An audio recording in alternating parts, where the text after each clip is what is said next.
Happy Monday, Boalia Desmond here. Thank you for tuning in. I hope you enjoyed the series on intentional living. So I titled my message today, Have You Lost Your Joy? So I want to speak to the person who feels as though they cannot take one more step. They feel as though the life is just crumbling in, everything is coming down on them. And, either due to circumstances that you cannot control, maybe you've lost some relationships, maybe you've gone through a breakup, a marriage, or maybe you've just lost a job and you just feel as though the world is against you. And you're wondering, God, where are you?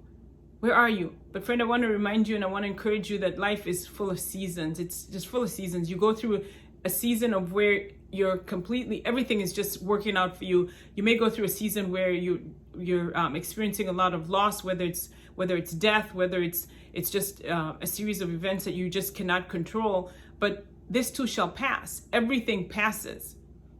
Everything passes. So I want you to remember the time when you felt like you just could not do one more thing. You couldn't take one more step. You just felt unworthy. You felt as though nobody liked you. You felt as though everything was just intended to harm you. But then God showed up. And all of a sudden, friends started coming. You started meeting people who you didn't even know before then. You started hearing from people. You started receiving gifts. You started, life just started to open up. You started to take new steps. And you remembered, God does not forget me. And in the season that you're feeling as though you've lost your joy, God has not forgotten you. He knows your name. And he has what's best for you. He is holding you in the palm of his hands. And I want you to I want to give you 3 things that I know will encourage you and will help you. Number 1, think about your wins.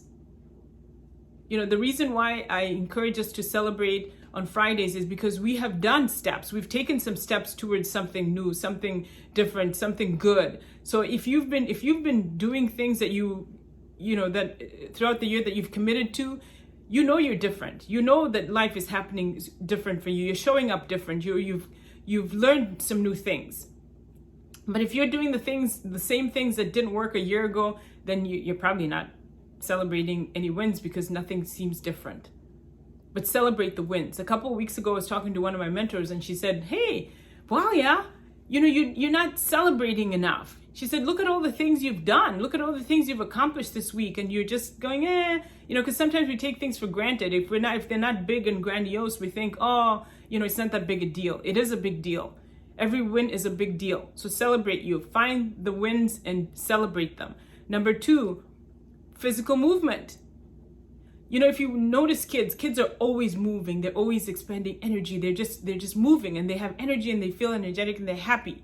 Okay. I remember when we did Rachel Hollis's virtual event and they had us jumping up and down so often throughout that event that you feel revived. You feel like you're ready to go again. You have a renewed energy. You have just a renewed passion to keep going. So move your body. Physical is important to our mental health and it's important to our physical health. So move around. And then 3, words of affirmation or encouragement. So typically we're used to people giving us those words of affirmation and encouraging us. In the Bible, David encouraged himself in the Lord. So encourage yourself in what God says about you. Encourage yourself in the words that mean a lot to you and how you see yourself. The things that you think are wonderful about you, use those words to raise yourself up and to say, yes, this is what I think about me. And all of a sudden you start to get your heart rate up, you start to feel much better. Or if you do have your spiritual language, praying in the spirit just gives you a whole sense of energy. It rejuvenates you. You just feel like you're on top of the world and it just brings you a renewed sense of peace. So I hope that helps you. Remember, you are loved, 100% loved by God, and there is nothing that you can do to make him love you any more or any less. He loves you. So be encouraged, and I will see you tomorrow.